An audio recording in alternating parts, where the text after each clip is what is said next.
recorda o que seria calúnia sem olhar na legislação? Primeiro, calúnia é um crime contra a honra. A honra objetiva ou a honra subjetiva? A honra objetiva, uma vez que protege a reputação do indivíduo. Em que consiste o crime de calúnia? Pode ir, nota, vai indo bem.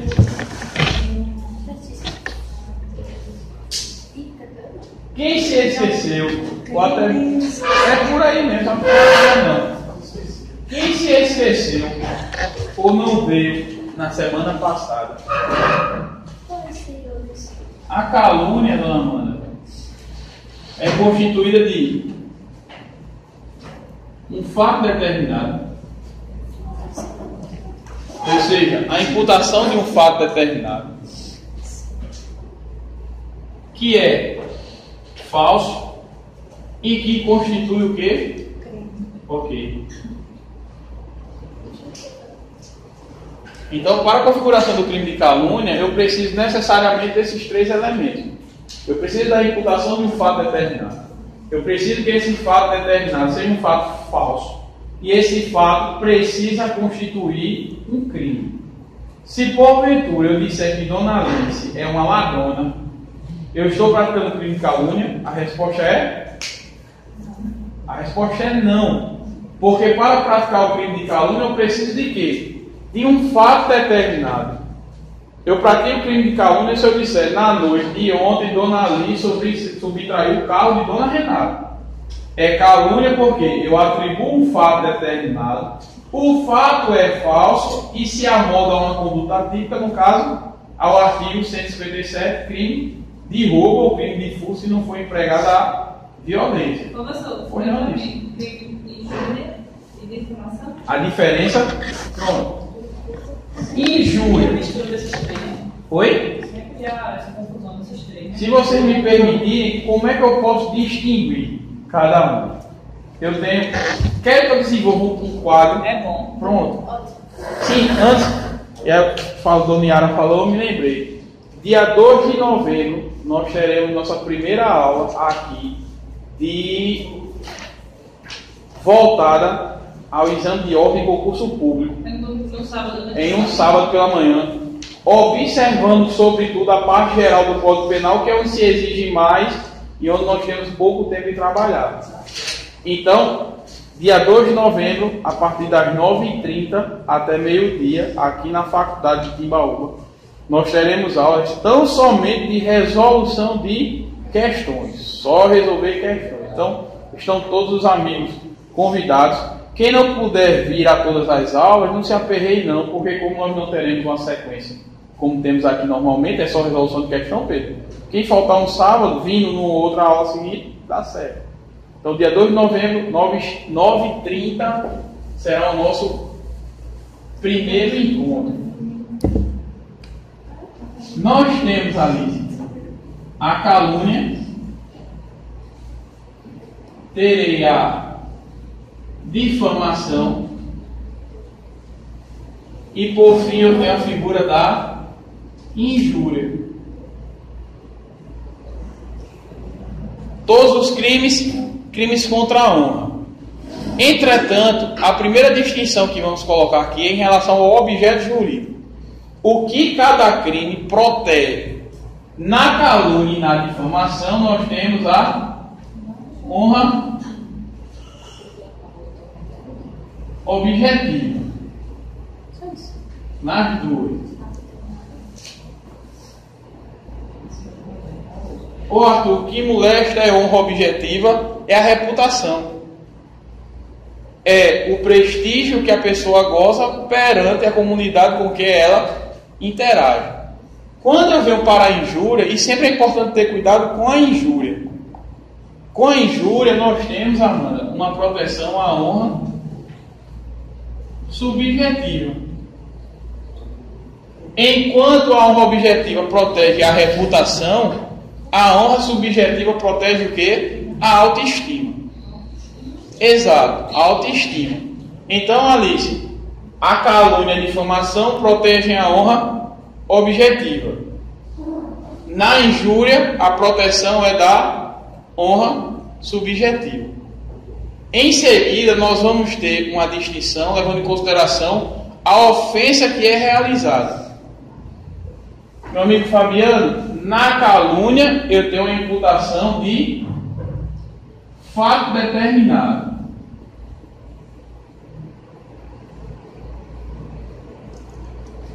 Na difamação, eu tenho que ter também um fato determinado. Na injúria, eu não preciso da imputação de fato determinado. A doutrina vai dizer que aqui eu tenho imputação de qualidade negativa. Para que vocês possam distinguir as três situações, começando daqui.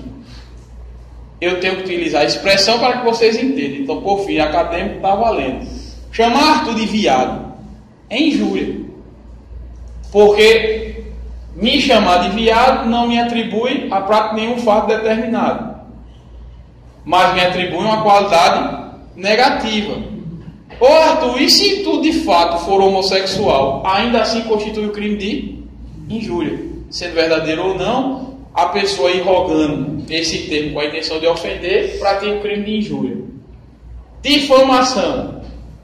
Na difamação, Pedro vem até a faculdade e diz o seguinte: Arthur, na noite de ontem, foi com Dudu e Edgar para o motel Máscara e no seu interior manteve relações sexuais. Observem que, nesse momento, eu não tenho mais uma qualidade negativa, minha amiga Doniara. Eu tenho a imputação de um fato determinado que é desonroso. Por que não vai ser a calúnia? E aqui a diferença é porque na calúnia o fato tem que constituir um crime. A diferença é essa. Se Dona Amanda diz agora, Arthur na noite de ontem foi estuprado por Carlos Eduardo, nesse caso eu não tenho mais a difamação, eu terei a... Os exemplos tem que ser assim, Doniara, é tudo desmantelado, porque fixa. Porque vocês vão fazer o concurso público, o exame de ordem, aí quando cai um negócio desse, lembra logo, o Arthur estuprando Dudu, ou Dudu estuprando Arthur, esquece. Caso diga se o é assassino, cara. Não, veja novamente, chamar Arthur de assassino não é atribuir a Arthur a prática de um fato determinado, é atribuir a Arthur uma qualidade negativa, seria injúria. Mas dizer que Arthur na noite de ontem matou alguém e esse fato é falso, calúnia. Dona Alice? Porque eu estou perguntando isso. Por quê? Porque no domingo agora teve presente, eu vou Sim. Aí, uma colega minha postou um vídeo nos stories dela. Sim. E disse que, falou assim, esse safado atrapalhou a minha saída, para a minha colega, para a coleguinha passar. Aí isso é o crime de quê? Aí a menina... Esse safado, para onde eu vou, com uma qualidade negativa. Crime de injúria. A sacada é essa. Quando eu procuro assim identificar qual é o mecanismo que eu uso, dona Alessandra. Primeiro eu verifico se é atribuída a prática de uma conduta ou se é atribuída uma qualidade negativa. Porque se eu digo é uma qualidade negativa, obrigatoriamente será injúria. Se a atribuição é de um fato determinado, ou vai ser calúnia ou a difamação. Como é que eu distingo um do outro? É porque aqui o fato tem que ser crime. E aqui, não. Não terminou ainda a nossa tabelinha, não. Ainda temos mais diferentes. Aí sim, deixa eu terminar. Pois não, dona Alice? Aí a moça ela postou o vídeo. Mas só que em nenhum momento a outra menina citou o nome dela. Sim. Só citou, disse que o cara era Safado. Aí ela repostou e disse que era crime de injúria e tal. É isso que eu tô perguntando. E de fato é o crime de injúria. Nesse caso, ela acertou, mas... E aí, observe. Abram, por gentileza, no artigo 141, inciso 3. Não se observa muito que nesse exemplo que Dona Alice está nos apresentando, vai haver a incidência de uma causa de aumento da pena. Por favor, Pedro, Amanda não. Meu amigo Pedro, faça a leitura do inciso 3 do artigo 141. Na presença de várias pessoas, ou por meio que facilita a divulgação da calúnia, da difamação ou da injúria. Ou seja, quando eu pratico um desses crimes contra a honra, utilizando mídia social, a pena será aumentada em 1/3. Por quê? Porque facilita a publicidade da ofensa. Então, nesse caso, dona Alice, em que uma pessoa foi ofendida, recebendo o nome de safada, o crime ao qual ela foi vítima, o crime de injúria. E pelo fato da ofensa ter sido divulgada pelo WhatsApp, boa noite, Lance, ou mídia social, a pena será majorada em 1/3. Então, fez essa observação, respondido, minha amiga. Dona Alessandra. Não. Eu só falei que porque o ruim é mais fácil de Qual? Calúnia. É. Conta no crime. Aí, mas aí, cuidado. Não baixa na calúnia que o fato seja definido como crime. É preciso que o fato seja... Por isso que eu perguntei, porque eu fiquei entendendo informação. Na calúnia, o fato necessariamente tem que ser falso. Porque se porventura a pessoa efetivamente cometeu um fato definido como crime, não há o crime de calúnia. Na difamação, o fato pode ser verdadeiro ou falso. Esse professor dá um exemplo de difamação? De difamação? Não está agora. Difamação. Arthur vem até a sala de aula e diz o seguinte: ontem à noite, ao retornar da faculdade, eu encontrei o professor Kleber saindo em seu automóvel e no seu interior estava Edgar, Duduca, seu Zito, se beijando e mantendo em seguida relações sexuais. O carro de Kleber é grande, que é o Dutch, dá para fazer esse bacanal lá dentro. Observe o seguinte: eu atribuo a Duduca, seu Zito e Edgar a prática de um fato determinado, qual seja a prática de relações sexuais homoafetivas. É crime, mas é desonroso quando eu faço isso. Se é um fato determinado, mas não constitui crime, o que me sobra? Difamação. Então, na difamação, eu tenho que ter um fato determinado. Esse fato tem que ser, Renata, desonroso. E, por fim, ele não pode constituir crime. Se o fato constitui crime, esqueçam a difamação. Obrigatoriamente será calúnia. Existe uma pegadinha. E volta e meia cai em concurso público, que é a pergunta se imputar falsamente a alguém prática de contravenção penal, se o crime seria de calúnia. A resposta é não. Terá que ser, beleza, alinhado, o crime de difamação em razão do princípio da taxatividade da norma penal. O artigo 138, senhora, explica. O artigo 138, veja aí, dona Helena, vai dizer que caluniar é imputar falsamente a alguém fato definido como crime. Contravenção penal não é sinônimo de crime. Então, se porventura, dona Helena, ao invés de imputar a senhora falsamente a prática de um fato definido como crime, eu digo que a senhora está com um fato definido como contravenção penal, não pode ser o crime de calúnia. Necessariamente será o crime de difamação. Então, na calúnia eu tenho que ter um fato falso. Na difamação, o fato, eu não tenho atribuição de fato, mas aqui a qualidade negativa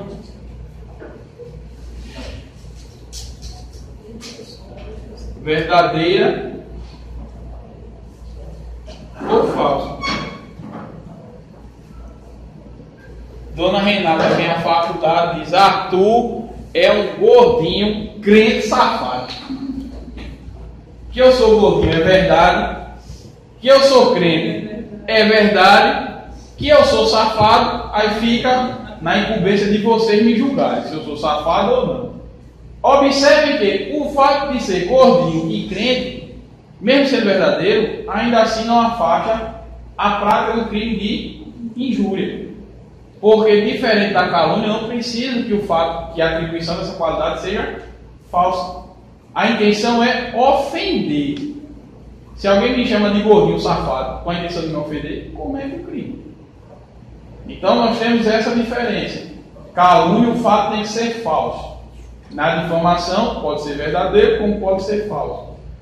Na injúria, a qualidade negativa, da mesma sorte, pode ser verdadeira, como pode ser falso. O que define o crime contra a honra, dona Alice, é a intenção do agir. Observe que, se assim não for, diariamente eu pratico crime contra a honra. Intenção de ligar, Duduca e de Cléber, porque constantemente nas aulas eles são estuprados.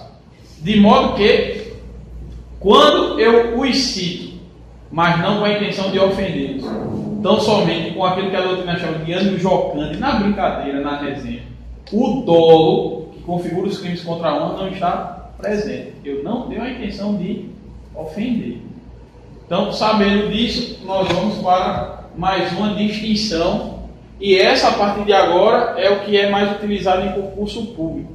Existe um instituto chamado de retratação, que é a possibilidade de se desdizer, ou como o papai diz, é o ato de se torar, de se quebrar. A retratação, prevista no artigo 143, apenas é admitida na calúnia e na... Beleza, irmão. 143. Com certeza. É possível a retratação da calúnia e na difamação. Na injúria, não.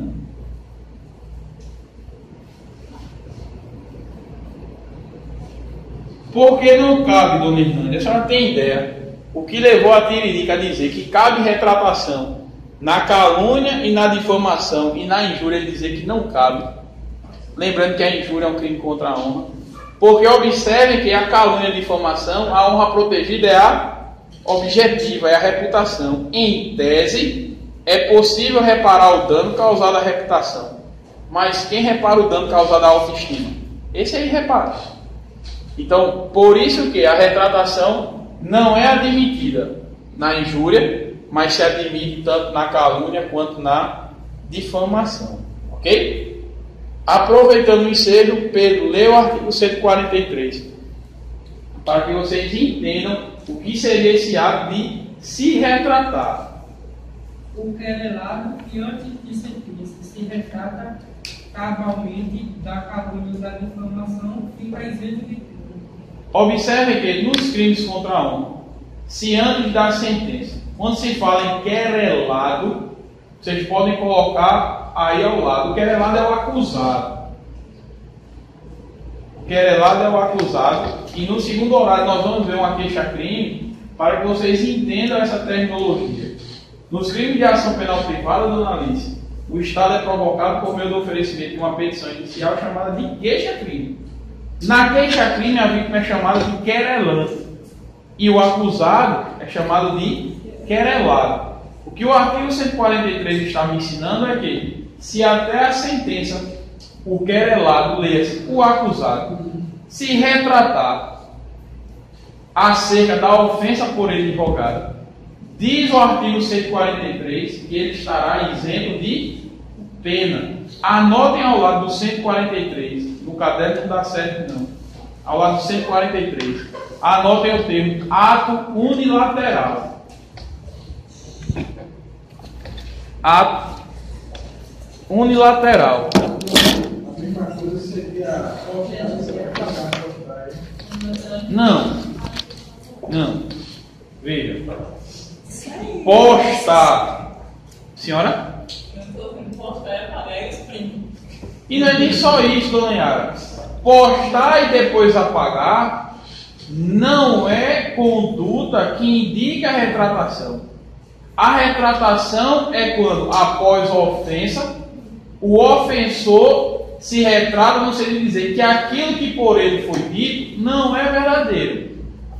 Apagar não é um ato de se retratar. Apagar é um ato de dificultar a obtenção de provas acerca da autoria e da materialidade do crime. Então, para se retratar, não basta isso, não. Olha o que diz o parágrafo único. O parágrafo único é recente do artigo 143 que vai tratar da retratação quando a calúnia é feita, por exemplo, por meio de instrumento que facilita a divulgação da ofensa. Por favor, Pedro, faça a leitura. 143, parágrafo 1. Nos casos em que o querelado tenha praticado a calúnia ou a difamação, utilizando-se de meio de comunicação, a retratação dar-se-á, se assim desejar o ofendido, pelos mesmos meios em que se praticou a ofensa. Observe o seguinte: a partir do próximo ano teremos eleições. E nós sabemos que eleições municipais, o que há de melhor são os programas de rádio. Programas de rádio no interior, primeiras. E são comuns, meu amigo Fabiano, mais ofensas. O que o artigo 143 está dizendo é o seguinte: se a ofensa foi realizada por um meio de comunicação, ou seja, que facilite a publicidade da ofensa, a retratação deverá ser realizada nos mesmos meios. Também, porque existe, Doniara, a difamação eleitoral. Existe a difamação, crime contra a honra, previsto no Código Penal. E existe a difamação eleitoral, que é crime eleitoral. Então a retratação tem que se dar na mesma proporção da ofensa. Então o que acontece? Quando a ofensa é irrogada por esses meios, a retratação também deverá se dar de igual forma. Então quando o cidadão, já aconteceu comigo, em Carpina, um professor fez uma postagem aí do prefeito, do então prefeito, que é o atual prefeito de Botafogo, aí dizia assim: quem se deita com copos, farelo come, e descendo a marreta no prefeito.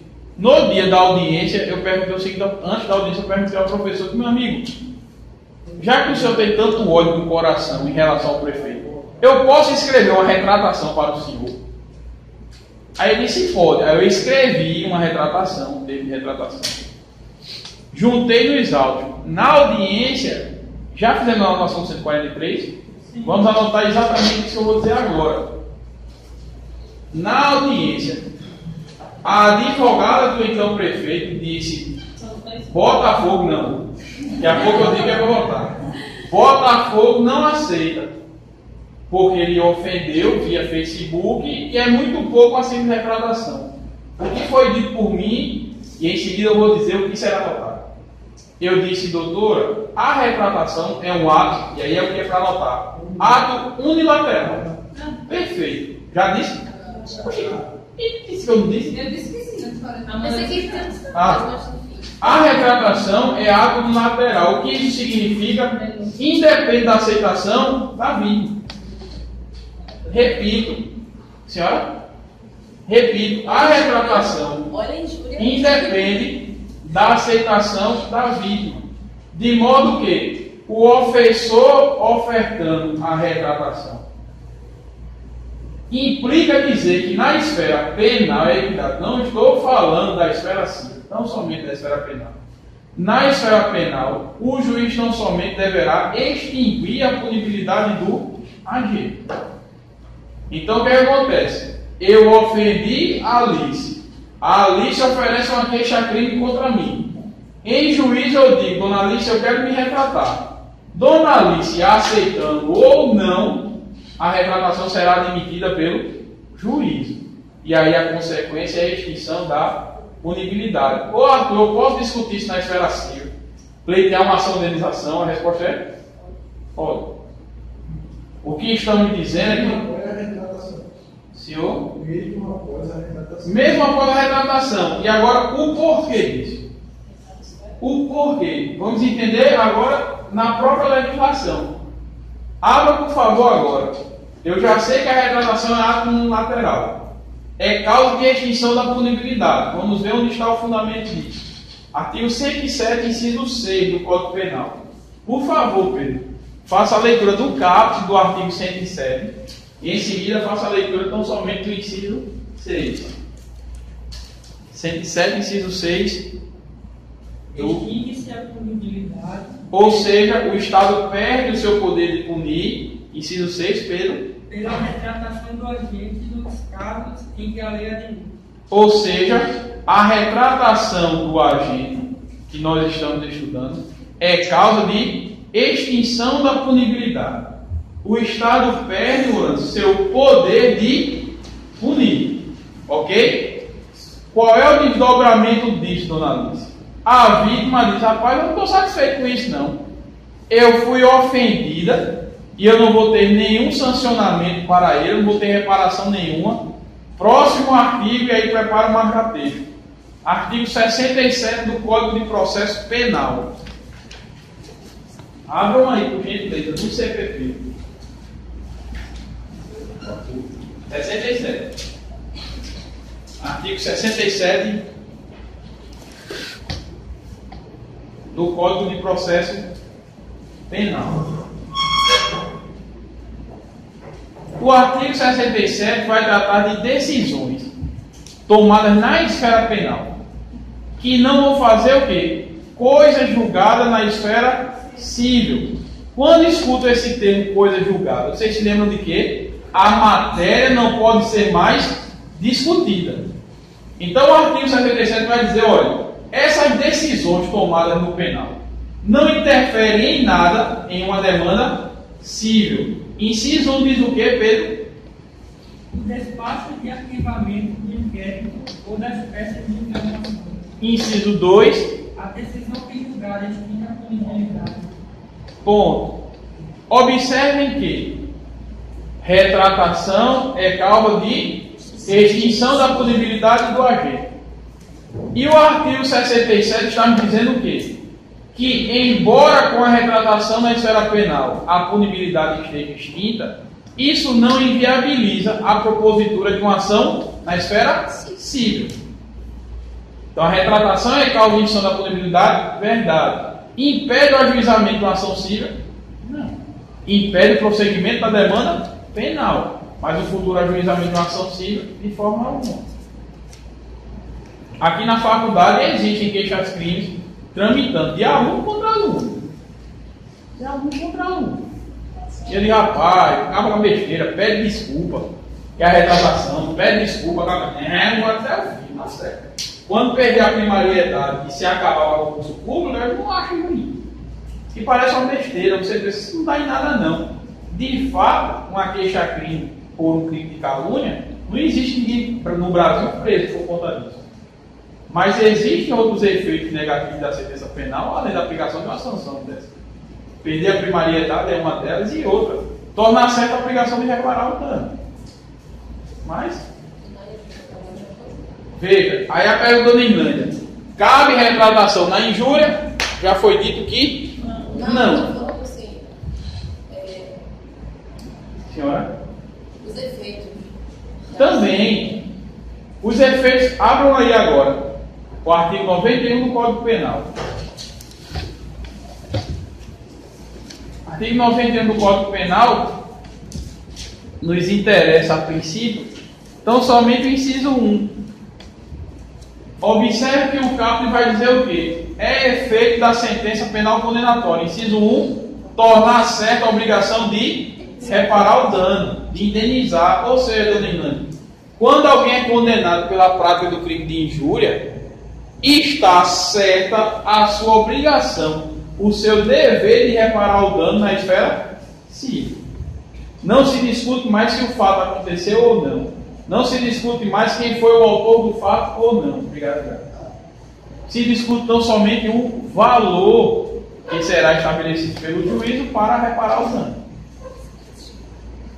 Ok?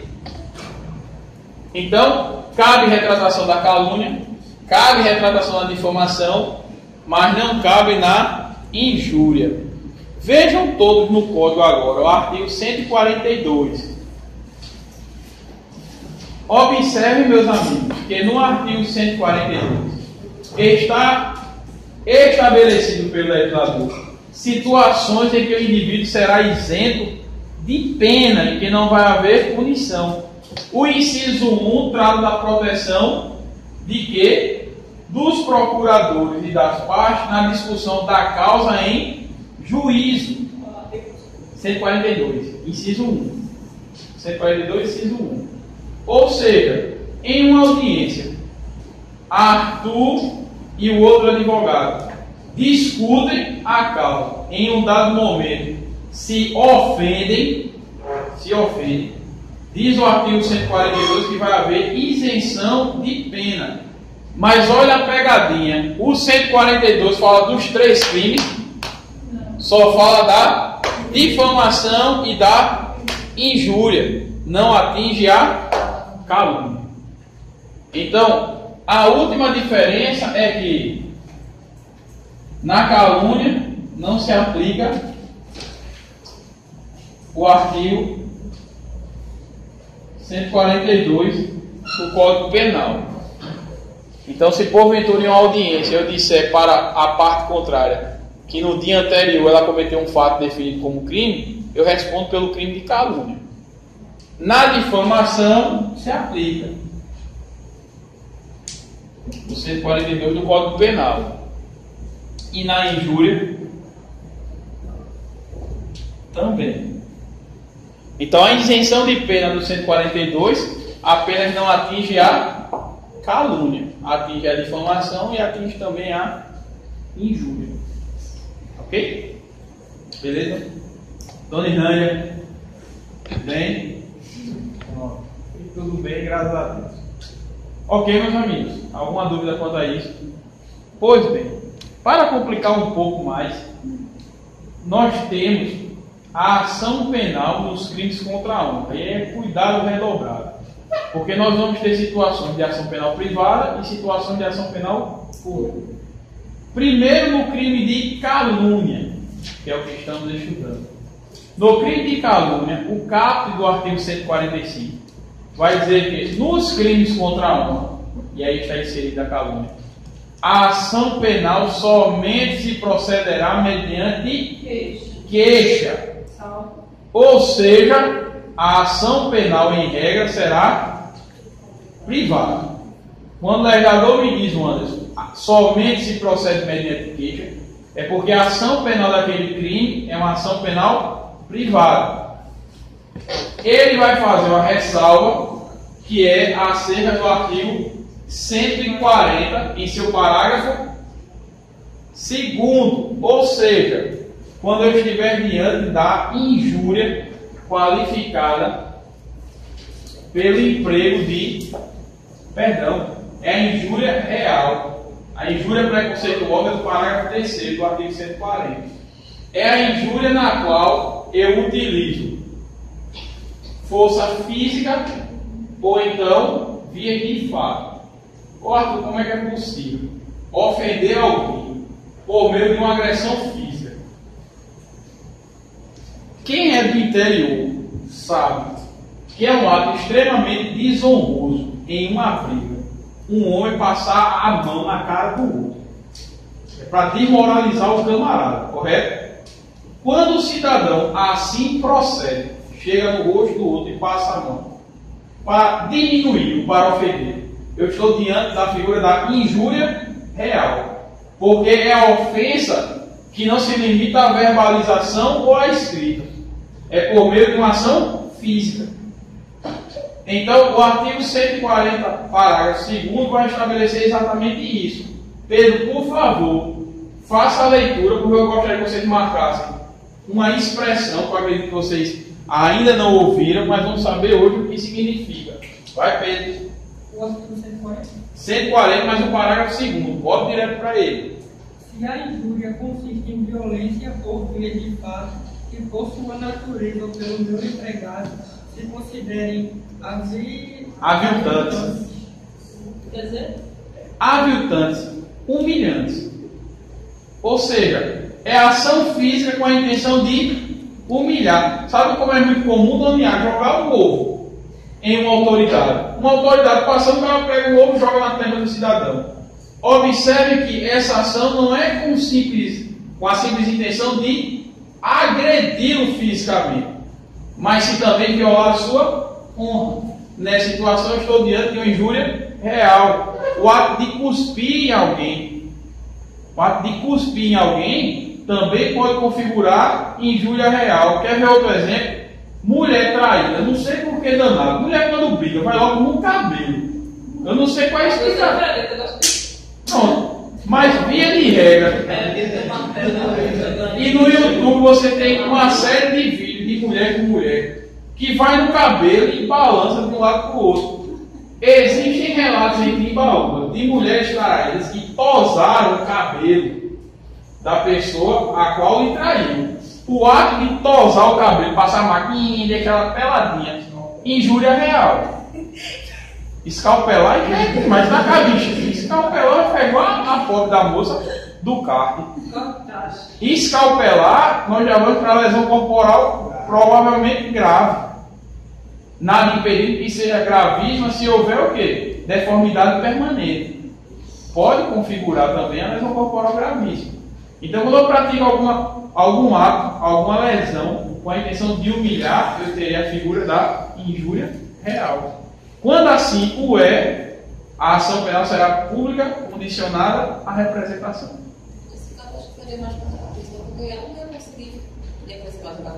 Por isso que eu estou dizendo, escalpelar, no mínimo, lesão corporal grave. No mínimo, lesão corporal grave. Se houver deformidade permanente, que é o que provavelmente acontecerá com aquela jovem que foi vítima lá no. Eu acho que foi o Big Bom Preço, lá perto do shopping Boaviário. Nessa situação, a lesão corporal será gravíssima. Lembrando que eu tenho um problema que é a verificação do elemento subjetivo do título, que é o dolo. Se houve o dolo ou a culpa dos funcionários que ali estavam. O dolo só pode ser o dolo eventual, não tem como ser o dolo direto não, porque não houve uma agressão física. Porque o cabelo da pessoa foi.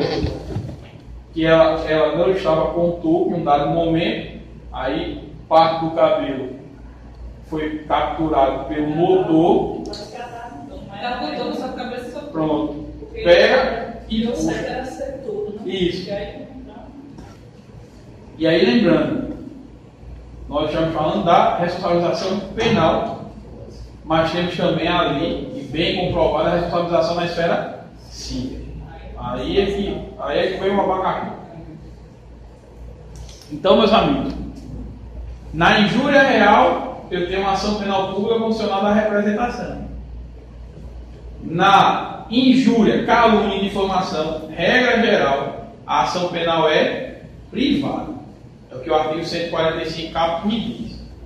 No parágrafo único, lá vem novas regras do artigo 145.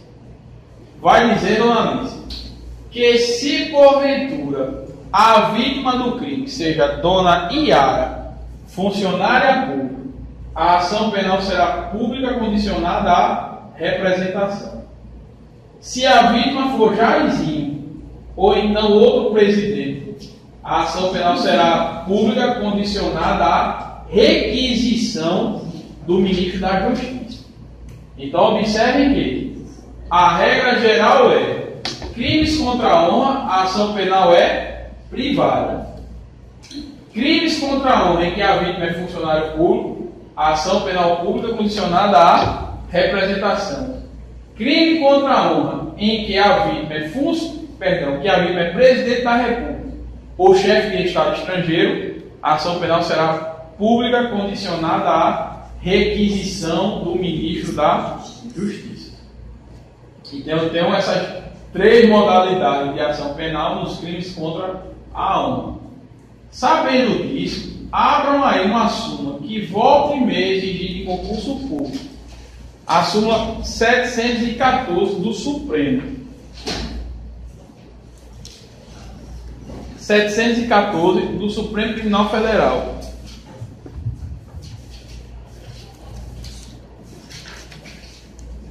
Todos encontraram? 714.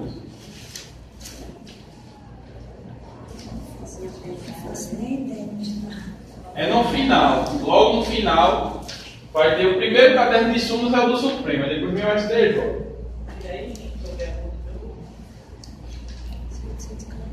Achou, Amanda? Achou, Pedro? 714. Deixa eu ver. Da onde? É não. Do STF. É. E tu faz aonde? Já misturei tudo, já estou falando. Achou, Amanda?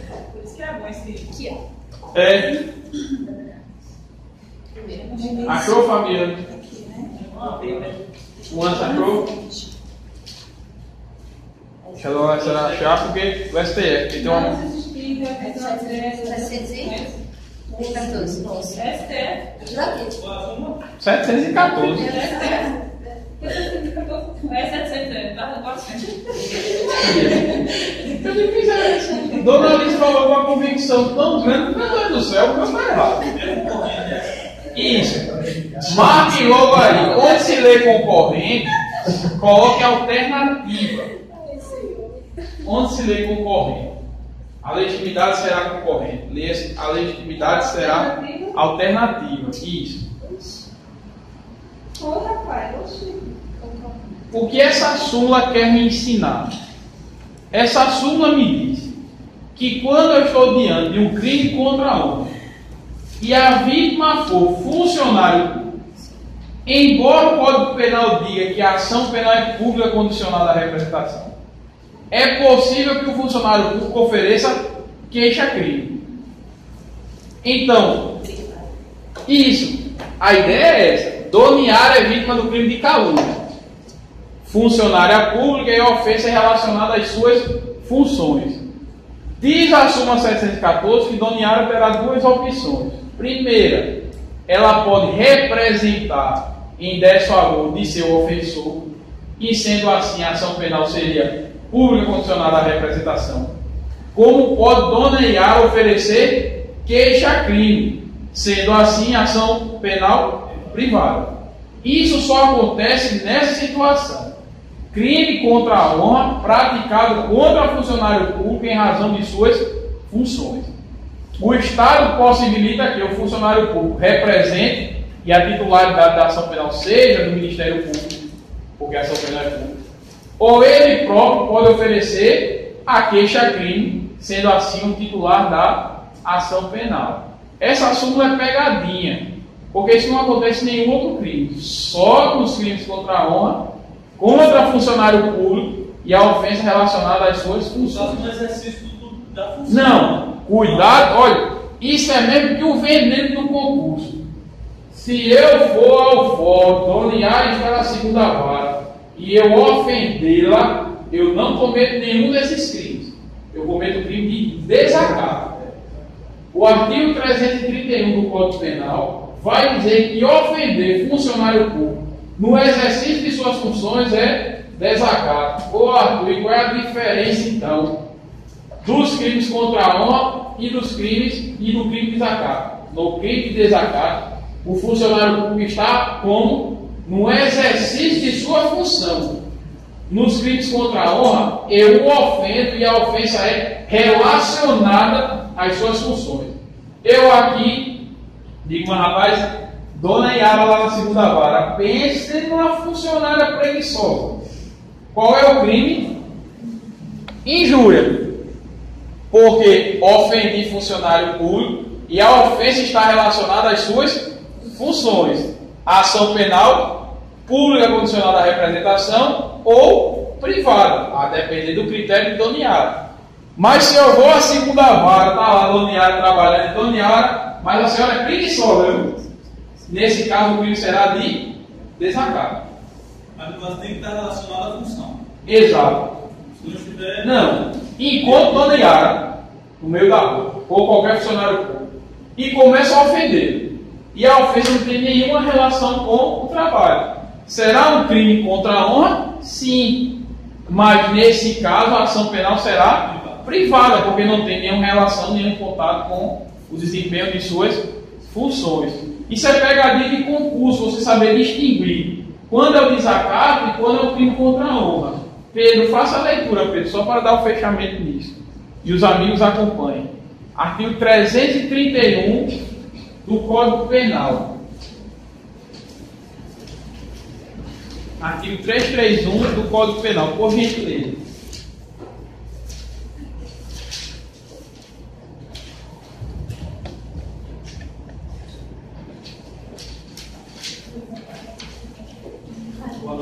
Está na biblioteca. Pode pegar lá, que eu deixei com na casa. Pode pegar.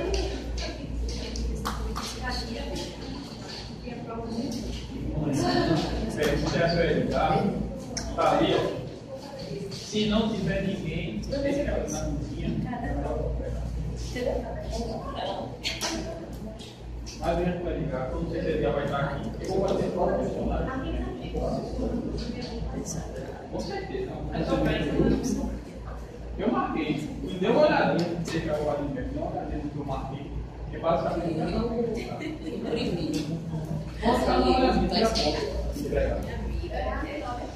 Não, tá todo marcado. Pode pegar.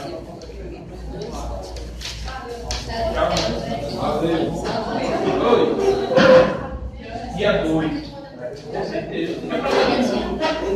Aí ele gosta de ficar assim, sabe?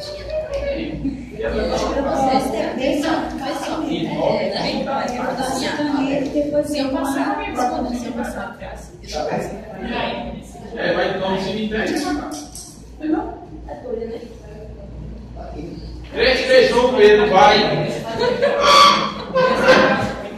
Hã? Desacatar o funcionário público no exercício da função ou em razão dela. Olha o que conta. Desacatar o funcionário público no exercício de suas funções ou em razão dela. Então, observe que. razão dela não é igual do ano. Não, pelo que não, observe o seguinte. O que o artigo está me dizendo que eu desacato quando eu ofendo o funcionário público no exercício de suas funções, primeiro. E em razão dela, porque a ofensa tem que estar relacionada ao desempenho de sua atividade e no exercício. Então, para desacatar o funcionário público, eu tenho que chegar no local em que a pessoa está desempenhando a atividade. E a ofensa tem que estar relacionada a isso. Um exemplo. Quem viaja muito, em algum momento, deve ter conhecido a Operação Manzoá. A Operação Manzoá era uma operação rodoviária da Polícia Militar na Paraíba, que aceitava um toco de até 50 centavos. Os camaradas eram infelizes policiais. É igual a farmácia daqui. O que acontece? Quando você vai, o policial lhe aborda, aí você diz, mas rapaz, vocês são uns comedores de toco danado. Observe que a ofensa foi realizada no exercício da função e está relacionada a ela, crime de desacato. Vamos admitir que novamente eu pare, o policial me aborda, aí eu digo, olha, tu é cheio de...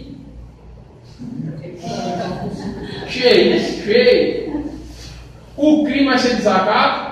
A resposta é não. Eu o ofendo, ele está no exercício de suas funções, mas a ofensa não está relacionada à sua função. Então eu venho para o crime de injúria. E nesse caso é um exemplo interessante que nós temos a injúria reflexa. Porque quando eu digo que ele é cheio de, eu estou dizendo que a esposa dele é o quê? É uma banda de cu. Então o que é que acontece?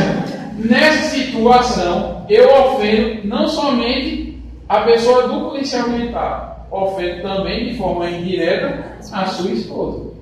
Então é preciso que no desacato o agente esteja no exercício da função e a ofensa seja relacionada à função por ele desempenhar. Nos crimes contra a honra, eu não preciso praticar a ofensa no exercício das funções do funcionário público. Mas quando a ofensa é relacionada às funções, eu vou ter um efeito na ação penal.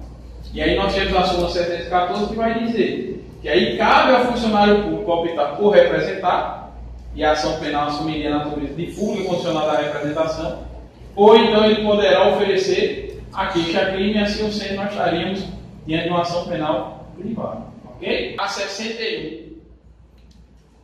Isso aqui. Que é exatamente sobre o infanticídio. Não é uma situação nova para nós. Quem responder e apresentar o artigo, e aí é aberto para todos. Quem acertar, um pontinho na próxima prova. Conseguiram responder? Não? O pessoal já viu essa questão algumas vezes aqui. Já. O artigo 124 É o crime que seria o 123. fala do corpo Do infanticídio. Então vamos lá responder em conjunto. Sim, o É. 123 63, é o que eu vi errado. Regina dá à luz a seu primeiro filho, Davi. Logo após realizado o parto, ela, sob influência do estado puerperal, comparece ao berçário da maternidade no intuito de matar Davi. Já que no início eu sei que o crime vai ser apresentado ao infanticídio. Aí vem, no entanto, pensando tratar-se de seu filho, ela com uma corda asfixia Bruno, filho recém-nascido do casal Marta e Rogério, causando-lhe a morte. Descobertos os fatos, Regina é denunciada pelo crime de homicídio qualificado, pela asfixia, com causa de aumento de pena pela idade da vítima. Diante dos fatos acima narrados, o advogado de Regina, em alegações finais da primeira fase do procedimento criminal do júri, deverá requerer: letra A, o afastamento da qualificadora, devendo Regina responder pelo crime de homicídio simples, com a causa de aumento diante do erro de tipo. Pela questão, eu já sei que o crime por ela praticado foi o de infanticídio. Ô Arthur, mas não matou o filho de outra pessoa. Sim, Deus agora te matar. É verdade, mas aí vê. Dá para enxergar o que eu não está aqui? Não. Abram inicialmente no artigo 20, parágrafo 3º do CP. O artigo 20, parágrafo 3º do Código Penal, dona Priscila, vai falar do erro sobre a pessoa. Por favor, Pedro, faça a leitura. O erro quanto à pessoa contra a qual o crime é praticado não isenta de pena.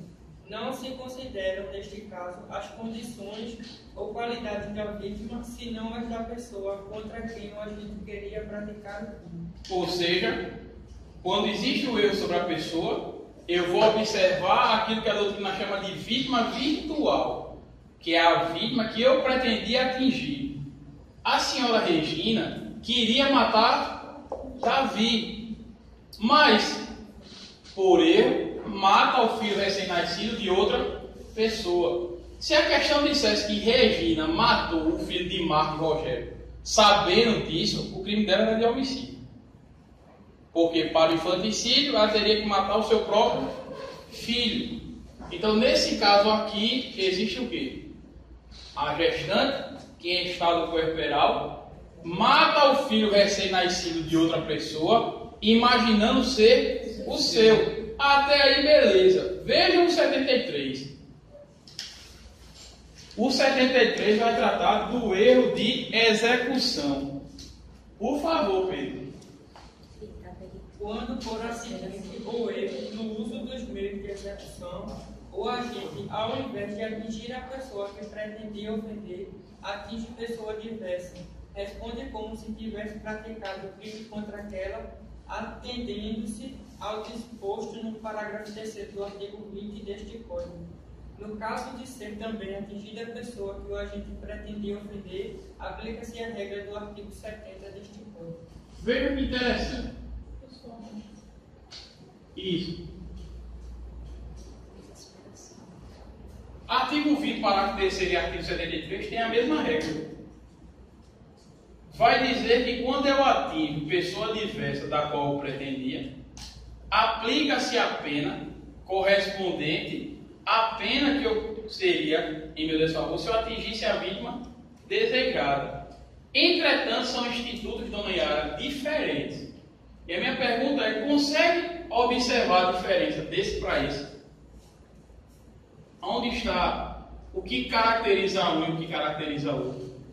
Ambos vão dizer isso. Eu levo em consideração as qualidades da vítima que eu pretendia atingir. O resultado é o mesmo, mas os institutos são diferentes. Qual é a diferença, meu amigo Pedro? E que Deus permita seja uma questão para a aprovação de vocês em algum concurso público que é o mesmo. O artigo 20, parágrafo 3º, trata do erro sobre a pessoa. Eu me equivoco na identificação da vítima. Exemplo. Se eu perguntar ao Anderson, eu posso matar um homem e responder por feminicídio? Posso. Exato. eu quero matar minha esposa. Não, o marido de Dona Irlândia quer matar ela. O marido de Dona Irlândia quer matar a Dona Irlândia. Aí já sei como é que eu vou fazer. Eu vou na faculdade e vou matá-la. Ele chega com a 12, Dona Irlândia. Amor do meu irmão, é? Oi? Amor do meu irmão, ela vai. É?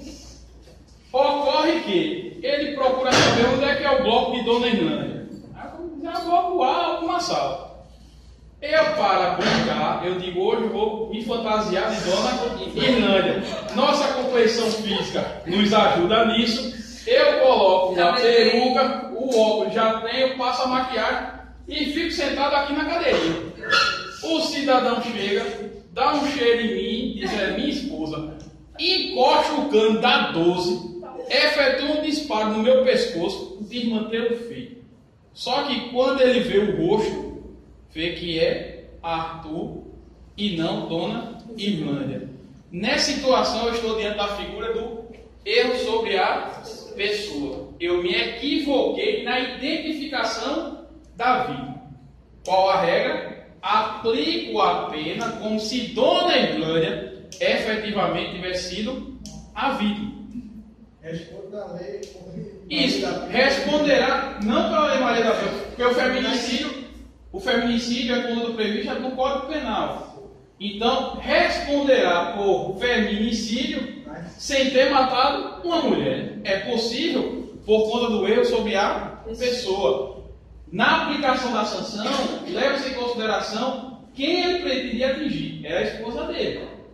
Situação diversa é quando eu venho aqui na sala e digo eu quero matar a Dona Priscila. Hoje eu mato a Dona Priscila de todo jeito.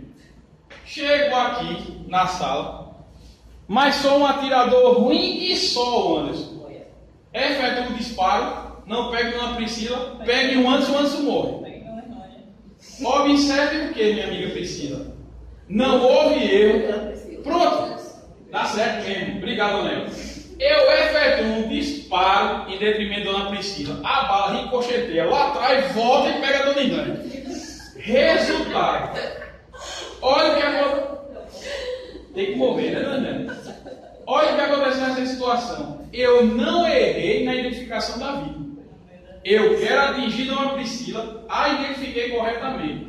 Mas na execução, por acidente, eu atingo uma outra pessoa. Qual é a regra do artigo 73? Aplica-se a pena como se a vítima pretendida tivesse sido atingida. Ô Arthur, então por que é preciso fazer a diferenciação desses institutos se a consequência é a mesma? Porque no concurso público e na OAB não é diferente, porque é o termo aqui. Ele vai utilizar as duas para induzir você a erro.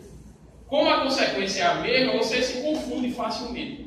Quando é erro sobre a pessoa e quando é erro em execução. Mas a distinção é tão somente essa, Anderson. Quando eu me equivoco na identificação da vítima, atingindo outra pessoa, eu estou eu sobre pessoa. Quando eu identifico com precisão a vítima, mas na execução da conduta, por acidente eu atingo outra pessoa, eu em execução, não aparece esse termo em concurso, aparece assim, aberratio ictus, que eu já vi que tem ali na questão. Então, sabendo disso, eu já sei que não é a letra A, porque ela não responde por homicídio. Então aqui eu já elimino. Letra B. Desclassificação para o crime de infanticídio. Começou bem. Diante do erro sobre a pessoa. Começou bem. Não podendo ser reconhecida agravante pelo fato de quem se pretendia atingir ser descendente da agente.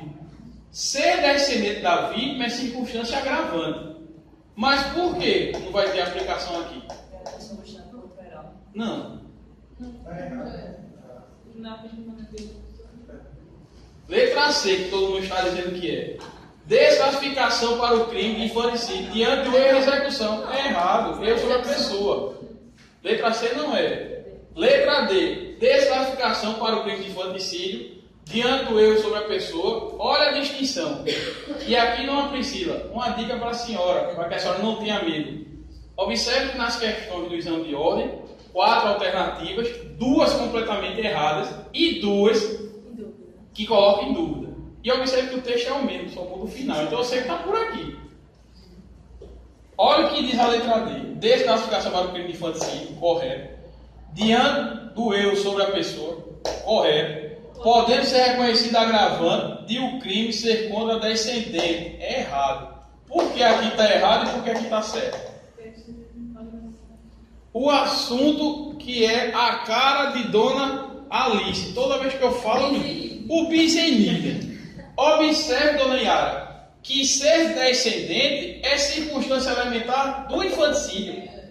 Só pratica o crime de infanticídio a gestante que em estado puerperal mata seu filho recém-nascido. Então, ser um filho recém-nascido é condição para a vítima do infanticídio. Por isso que não tem incidência a circunstância agravante. Porque se assim o fosse, como Dona Alice bem sabe, seria bis in idem. O fato de ser filho serviria como circunstância para configurar o crime e como circunstância agravante. O mesmo fato com 2 consequências penais. E isso não é possível. Então a resposta aqui seria a letra Professor, mas B. não cometeu um crime, foi infanticídio? Aqui o crime é de infanticídio. E por que tem desclassificação? Porque, olha o que tem aqui na questão, que ela foi denunciada pelo crime de homicídio. A desclassificação é exatamente a manifestação judicial no qual eu vou o quê? Modificar, o magistrado irá modificar a tipificação dada à conduta.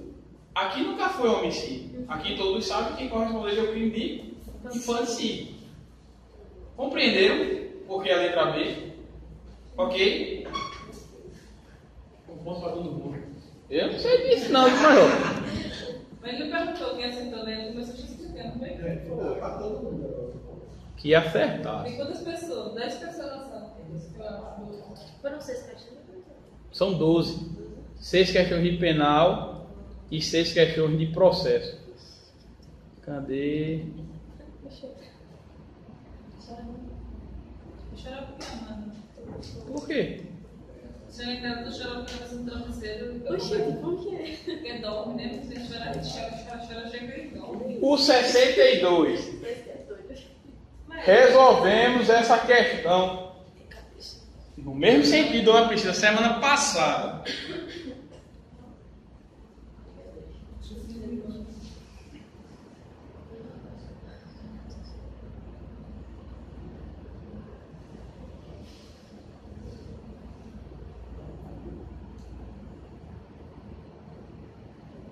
Ninguém vai comer coxinha bolando, trouxe pra você, viu? Calma, professor, igual você só comendo. Aí foi? Foi. Essa galera. Bom, dona, se anime, que aí o povo vai se animando e pega. Porque Pegar coxinha, mas. coxinha eu já comi já lá em cima. Pegando aí. Não passa não, é para mim. Se ficar o bolo, pode deixar aqui. Ei, deixa eu passar o presente pra mim.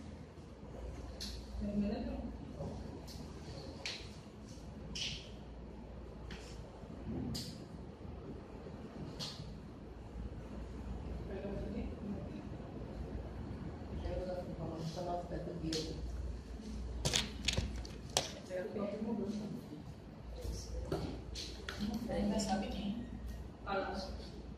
Também vai ver uma festa na ela. Depois eu dou os pontos dele.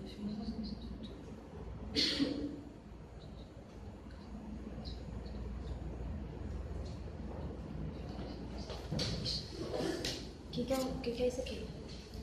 Professor, o que são essas alegações finais? Alegações finais é a derradeira manifestação do órgão acusador e da defesa. Isso. 5 dias para quem acusa, 5 dias para quem defende. Sucessivo. Tem que falar o quê? Aí depende. Por exemplo, via de regra não.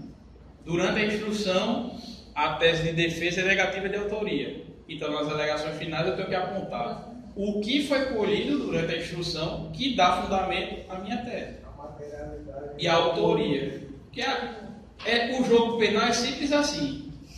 Para condenar, precisa de materialidade e autoria. Para absolver, é tirar qualquer um desses elementos.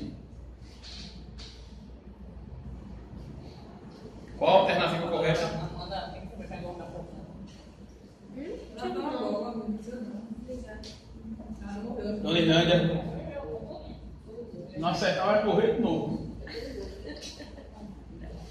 Qual a alternativa, pessoal? Qual, né? E qual? D e A. Vamos juntos? Durante a ação penal em que Guilherme figura como denunciado pela prática de crime de abandono de incapaz, foi instaurado incidente de sanidade mental, constatando o laudo que Guilherme, na data dos fatos, era inteiramente incapaz de entender o caráter ilícito do fato, em razão de doença mental. Ou seja, Guilherme é doido. Mas no Código Penal, inimputável. Você não está errado, não. Ele é doido e, em virtude disso, é inimputável. Ok? Se ele é inimputável, eu já sei que ele não é sujeito de pena. É sujeito de Medida de segurança. Ok, vamos continuar.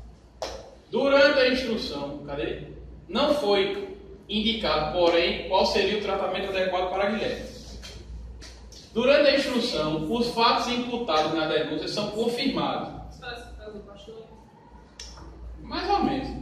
Assim como a autoria e a materialidade delitiva, ou seja, é certo que foi ele e que o crime existiu. O fato existiu, melhor dizendo. Considerando apenas as informações expostas com base nas previsões do Código Penal, no momento das alegações finais, a defesa técnica de Guilherme, sob o ponto de vista técnico, deverá requerer mais uma regra nova na noite de hoje. Abram todos no artigo 97-cap do Código Penal. Todos já me disseram que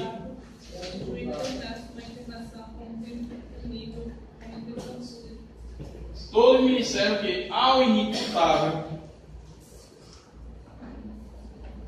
e aqui, dona Priscila, ao inimputável que eu me refiro não é o menor de 18 anos, é o enfermo mental, que é o caso. Se aplica, todos disseram, medidas de segurança. Alguém se lembra das espécies de medidas de segurança?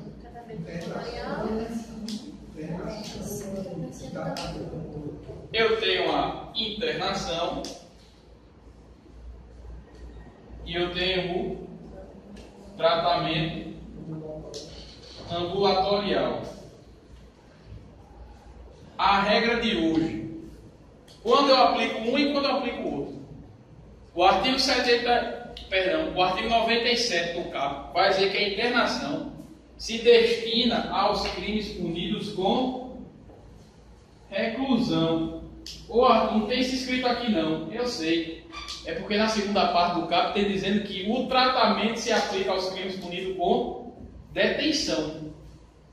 Então, quando o inimputável pratica, Anderson, um fato definido como crime, que é punido com reclusão, a medida de segurança será aplicada é a de internação.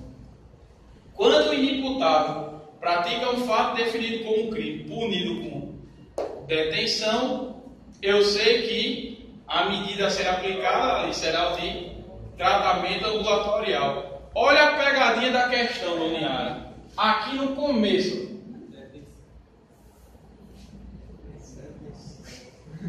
Ou seja, eu já sei que a medida de segurança que vai vir tem que ser tratamento ambulatorial. Eu nem li a pena. Mas isso tem um sentido, dona Yara. Observe que a resposta da prova, da questão, não está aqui, ó. Aqui está. Porque você lê a segunda linha, passa batido, porque olha o texto que vem em seguida. Então, passar no exame de ordem é mais uma questão de prática de resolução de questão. Para que você compreenda o estilo de como é abordado os assuntos. Aí vem. Observe que o inimputável, e nós já falamos isso, ele não pode ser condenado. Porque se ele é inimputável, ele não tem consciência da ilicitude do fato por ele praticado.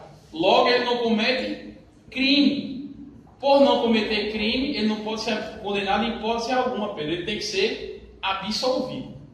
Isso é o que chamamos de absolvição imprópria. Nós já marcamos, inclusive, na legislação, o artigo 386, parágrafo único, inciso 3 do CPP, que vai dizer que o juiz, ao absolver, deverá, parágrafo único, inciso 3, aplicar medida de segurança. Então, eu sei que aqui tem que ser um tratamento ambulatorial, por conta da pena de detenção, e eu sei que vai ser aplicado por meio de uma absolvição imprópria. E agora vamos ver onde encaixamos. Letra A. Absolvição imprópria, com aplicação de medida de segurança e tratamento ambulatorial, podendo a sentença ser considerada para o fim da reincidência no futuro. Verdadeiro ou falso? Por que falso? Por que falso? Diga, dona Alice. Só não joga um morango? Diga. Pode dizer. Eu pensei assim, se ele Vai, é Pedro. imputável, ele não será reincidente futuramente. Ele não cometeu crime. Só se fosse curável, né? Nesse Não. período de 2 anos aí. O raciocínio de Pedro tem lógica, Tem. mas no Código Penal resvala na resposta, mas o fundamento não é esse. Me responda o seguinte: para Arthur ser reincidente, é preciso que eu faça o quê? Sim. Após o quê? Qual sentença? Para eu ser reincidente, eu preciso ser condenado. Todo mundo já disse que esse cidadão vai ser absolvido. A sentença que aplica a medida de segurança não gera os efeitos da reincidência do homicídio, porque não é uma sentença condenatória, é uma sentença absolutória, embora imprópria. Então, o erro da letra A vinha certa até a vírgula. Quando fala que pode ser utilizada para o fim da reincidência, é aí que se encontra o erro da alternativa. Então, letra A não será. Compreenderam por que não é? Porque a sentença que aplica a medida de segurança não é uma sentença de natureza condenatória, é uma sentença de natureza absolutória, e essa absolvição é imprópria. Letra B. Absolvição própria. Não vou nem continuar a leitura porque sabemos que a absolvição é imprópria. Letra C. Absolvição imprópria. Beleza. Com aplicação de medida de segurança de tratamento ambulatorial. Ok. Não sendo a sentença considerada posteriormente para o fim da reincidência. Observe que, novamente, duas alternativas idênticas, semelhantes, e duas totalmente erradas. Você não tem nem dúvida que está errado. Letra C por desencargo, Pedro. Absolvição imprópria, beleza. Com aplicação da medida de segurança de internação. Quem passou batido aqui, poderia cair aqui. Mas por que não tem como cair? Olha o que diz. Pelo prazo máximo de 2 anos. O parágrafo 1º do artigo 97 vai dizer, a princípio, que a medida de segurança se aplica por tempo indeterminado. E sabemos que isso não é verdade. O período da medida de segurança é regulado pelo prazo máximo da pena aplicada ao crime. Então não precisa. Se eu sou inimputável e a mim é atribuído a prática de um homicídio simples, cuja pena máxima é de 20 anos, se eu for internado, eu só posso permanecer internado por 20 anos, que é o período máximo da pena correspondente ao crime. O erro está aqui. No parágrafo 1º vai dizer que o tempo mínimo do Alessandro é de 1 a 3 anos. O tempo mínimo de uma medida de segurança é de 1 a 3 anos. Logo, não existe esse prazo máximo de 2 anos. Não sendo considerada posteriormente para o fim da incidência. Aqui está correto. Essa parte final. Mas a parte inicial não está. A resposta C de cachorro seria a resposta correta. E para que vocês vejam que quando eu falo não é brincadeira.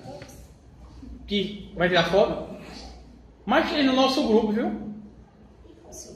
Mandei. Semana passada, foi? Não, o senhor não manda agora, enquanto vocês estão lendo aqui a questão. Teve uma da aula passada. Não.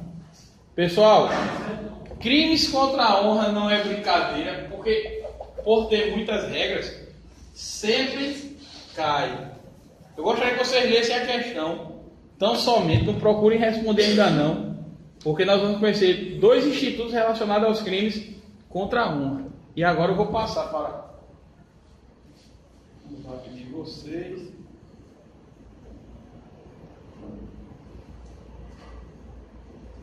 André faltou, daí. Quem? André. Foi. 68.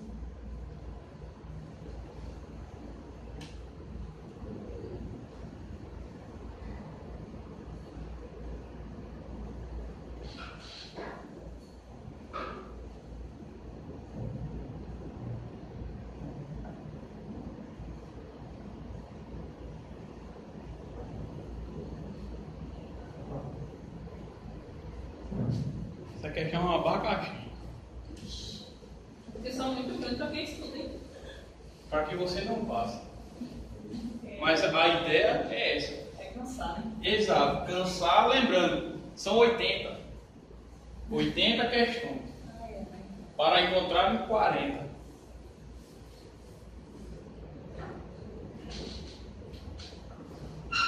A primeira fase vem de todas as matérias. Isso. Eu já me perdi onde eu estava. Nossa,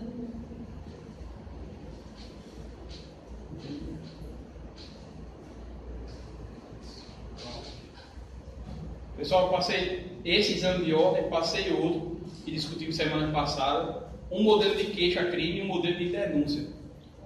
Para que a gente venha visualizar. Vamos em conjunto, partindo da premissa aqui.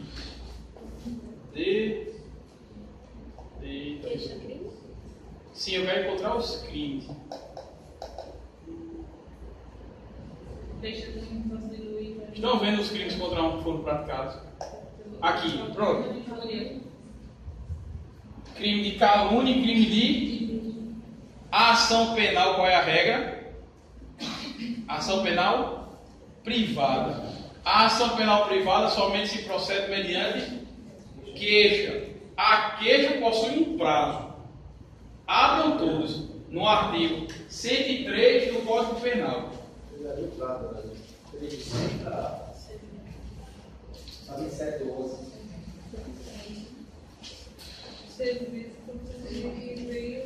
Observe que, observe que nos crimes de ação penal privada, a queixa, eu soube. Mas não ia terminar não, recebi uma mensagem que estava o bicho pegando lá. Agora eu estou dizendo que eu queria dar. Veja, minha amiga, é a questão da sua vida. Eu lhe juro que eu termino rápido. Me permita. Olha o que acontece. O artigo 103 vai dizer o quê? Nos crimes de ação penal privada, a queixa-crime tem que ser oferecida no prazo de 6 meses. A contar de quê, dona Amanda? Cuidado na vida, isso é decoreba, não posso esquecer de jeito nenhum. A contar da data do conhecimento da autoria do crime. Por que isso é importante, minha amiga Priscila? Maliciosamente, ele me dá duas datas. Essa e essa. 3/5, que foi a data da prática do crime. 28/6, que é a data do conhecimento da autoria do crime, para que vocês se confundam. A queixa-crime, quanto ao seu prazo, tem que observar a data em que se tomou conhecimento da autoria. Sabe qual é a redundância que vai ter aqui? Em uma das alternativas, Doniara, vai dizer que houve. Cadê você?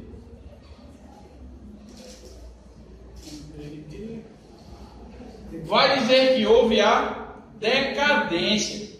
Por quê? Quem não oferece a queixa no prazo de 6 meses a contar do conhecimento da autoria do crime, provoca o fenômeno da decadência, causa de extinção da punibilidade, previsto no artigo 107, inciso 4. Olha o que acontece. Não são 6 meses para oferecer a queixa? A queixa-crime foi oferecida no dia 14/12. Se o aluno descuidado leva em consideração a data do crime, coloque 6 meses aqui em cima. Junho, julho, agosto, setembro, outubro, novembro. Houve a decadência. Mas se eu utilizo a data do conhecimento da autoria, 28/6, julho, agosto, setembro, outubro, novembro, dezembro, 28 de dezembro de 2018, a queixa foi apresentada no dia 14, logo não ocorreu a decadência. Então aprendemos hoje que nos crimes de ação penal privada e os crimes contra a honra são os exemplos. A queixa tem que ser oferecida no prazo decadencial de 6 meses. Caso não o faça, a vítima vai ser reconhecida a decadência, causa da punibilidade. Para a próxima aula, anote aí no caderno para fazer a leitura dos seguintes artigos. Termo de queixa, artigo 107, inciso 5 do Código Penal, artigo 104 do Código Penal, artigo 49 e 50 do Código de Processo Penal. 107 primeiro? Senhora? 107 primeiro? 107.5. 107.5. E perdão do ofendido. Perdão do ofendido. Artigo 105 e 106 do Código Penal. Artigo 58 do Código de Processo Penal. Esses dois institutos são atrelados não somente aos crimes de ação penal privada, extremamente exigido em concurso público, a distinção destes dois. Então procure fazer a leitura. Eu vou mandar para o nosso grupo uma tabela fazendo a distinção de um para o outro. Na próxima aula, continuaremos resolvendo essa questão que vai exigir o conhecimento desses dois institutos. Ok? Boa noite a todos, Deus abençoe vocês e até quarta-feira, querendo Deus.